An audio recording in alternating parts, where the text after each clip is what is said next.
What up, YouTube? Thanks for checking me out. It's your boy P Funk, aka the Bus Stop Philosopher, TBSP for short. This is episode 8 of the No Broadcast. Okay, and just in today's video, or whatever you want to call it, episode, I just wanted to put the question out to the viewers who watch, of at what expense do we do what we do as a species. I'm talking about as an entire human species. What expense do we do things? Like, we know that, for example, if you stick your hand into something hot and grab it, you could burn your hand. But depending on what it is and why, you might say, okay, that expense is okay with me. Something's fallen and it's going to injure someone. Or like there was a guy who stopped the shooting. He burned his hands. But he stopped the gunman, but the barrel was hot. So at that expense of his skin being damaged was worth disarming this guy that was on a rampage or whatever. So if you think of that on a global mass scale, planetary scale, okay, at what expense are we willing to damage ourselves now versus saving ourselves for later? So like, if this guy is grabbing the barrel, he was a hero, no doubt about it, but he also could have been a victim off the end of that barrel. If it went off at the wrong time. And that's where, like, on a global planetary scale, like, that's where we are now. We can either stop the gunman, or we can just let the gunman kill whatever he's going to kill. He, she, it, whatever, right? And we don't want that. We don't want anybody to die. And we have a lot of, whatever you want to call them, multinational companies, corporations, people, the 1%, that have avoided accountability at all costs. Like AA. But instead of Alcoholics, it's Accountability Anonymous. No accountability. The unaccountability is built into it so that they don't have to be. And they're not. And this work for big corporations.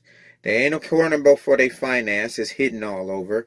They're not accountable to the environment, where you have companies in other countries just raping the shit and poisoning and leaving.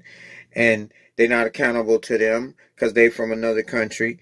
And just a whole variety of things where we had these people that's putting us all on the end of the barrel of this gun or this danger, and we will take an injury now to save the species, to save us as a species. Forget about going to Mars. We can't even survive. When the sea level rise, nobody's going to be trying to fucking build a rocket. You're going to be trying to get to higher ground. People are going to take all fuck a rocket, throw it in the ocean, all those, tanks and shit. What the fuck you gonna do? Move all your, that shit is gonna be out of the equation. And we have to wonder, because there are things that cross borders, and we have too many borders, if you want to call them borders at all.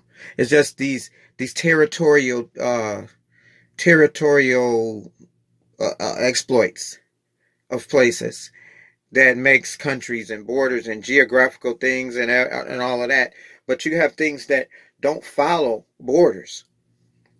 And right now, like, some people telling me, oh, like, it's the end days and all that. Like, it's not the end days, but you got to realize there's things that don't really respect the borders. Like, as of now, like, it's March 8th, 2020. Like, the coronavirus doesn't care about no borders. The disease doesn't care about no borders. But also, pollution doesn't care about borders, right? Smoke, insects, they got hordes of locusts in across whatever hemisphere away from where Asia and Africa is. They have locust infestation. In China, they put a whole bunch of ducks out to eat them. In some places, they just destroying their crops, eating all the crops, just making where they can't plant, and whatever they getting on people or annoying them or whatever. It doesn't have a border. It's gonna move across a whole bunch of continents, billions of fucking locusts and shit. Okay, they had some African bees in California. They responded to a bee sting, then it ended up being more bee stings. I think the responding people got stung by the bees. African bees, they don't not in Africa now. They're here in Sacramento or wherever. Weather doesn't care about borders. Disasters like earthquakes, hurricanes, tsunami does not care about your borders. Radiation does not care about your borders. Okay, drought, fires, ocean currents do not respect the borders of countries. And that's where all the unaccountability comes from, because if I'm on this side of the border and I dump something in the water, but it floats over here to the Pacific garbage patch, well, I'm not responsible for that. But it's real simple. They make this stuff, and the garbage got your fucking name on it. How you ain't accountable? I don't understand that. You know, volcanoes, volcanic ash doesn't care about any borders. Plastic trash is fucking everywhere. And you wonder why trash from here or there, UK, US, Australia, wherever, ends up in Indonesia or Malaysia or somewhere like that. How is that happening? Obviously. Okay? It's at what cost? All of these multinational corporations, like, I have to break it down for you, like, just in a way that maybe I could transfer it, because, like, I don't, my channel ain't the channel of the shit, but I'm telling you the shit. So now it's all about avoiding accountability, right? Avoiding being accountable. Okay, so now you have a big disparity between, like, countries and the citizens, like the governments, that whatever there is, if there is a government, if there's a monarchy or whatever, right? So now, like, take for any country, like the king of that country or the leader of that country, what they get is at the expense of the citizens, what they're collecting. So now these people that lead these countries is not because they're the richest person in the country, but because whatever they're getting, they riding on the back of those citizens. It's at their fucking expense, right? So now in a company, like CEOs and workers, they was talking about all that President Bloomberg and Bernie Sanders. It's like, oh, well, your workers had something to do with that money. And that's true, because there's at a cost for those workers at Walmart. That is the expense worth it? Is it worth burning these people so that this group of stores or business, like Walmart or any big, really big, super big business where they making, enormous amounts of money. And I shop at Walmart, so I'm not talking shit about Walmart. But at what expense the CEOs is versus the workers or the owners or the operators or the managers, it's at what expense are you getting these huge, enormous corporations versus the workers. So then you have countries, that they benefit from the citizens, they're not accountable to them. The CEOs benefit from the workers, they're not accountable to the workers. They only accountable to the board of directors or whatever, and maybe the public if we're lucky. And then, you have multinational corporations that's at the expense of our existence. And this is where it's bad. Because we have to grab the barrel on our existence in order to fight for it. Before I did this video, I just saw World War Zero, where Schwarzenegger, Kasich, and John Kerry started an organization to try to get net zero emissions or whatever. And we should have had that so long ago. Google the EV1 car from the 80s or whatever. It looked like a little Saturn, and now they fucking destroyed them all after they saw it was a threat, maybe, or whatever. They did their test run. They yanked all the cars back, took them off commission. You can't buy one and put a license plate on it, and they shelved it. Same way they shelved so much shit at General Motors. And then you wonder why Tesla did it, because it's like that should have been done a long time ago. He's cleaning up y'all dirty work. And not just General Motors, all of y'all, that it's the fossil fuel industry.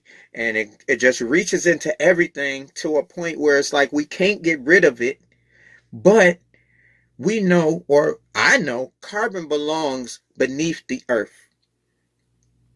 We don't value the shit that they dug up. They don't even fucking value this shit. If they spill it in the ocean, it's just spilled in the ocean. It's not like, oh, let's go pick it all up. We don't want to lose it. It has value.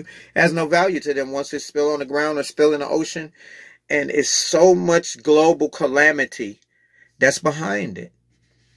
You know, who says the coronavirus ain't just it's not weaponized but adapted strain of whatever the underlying component is that they know of it. So if it's the 2019 version of this, why isn't it just a stronger adaptation of the other previous ones? Instead of, like, people are trying to say, oh, come from here or come from this. But this thing already existed. It came from what already existed, adapting for a reason. And people don't know the reason why one of these organisms, they don't know the reason why it adapts. But the shit is deadly. And everybody is very worried about it because it's a deadly thing. Now, let's grab the barrel now. Now, the gunman's already firing because we ain't respecting our responsibility to the world as a whole. We're not respecting our responsibility to the world as a whole. So I don't want to keep y'all in the lab too long. I got the lights on to make the video. It gets hot in here. I get to being all shiny and shit. My hair ain't everything's messed up. But when you go out today, or you go out on Monday, March 9th, 2020, when you go out, ask yourself at what cost all these super huge fucking corporations that you know the names of already. Ask that what's the expense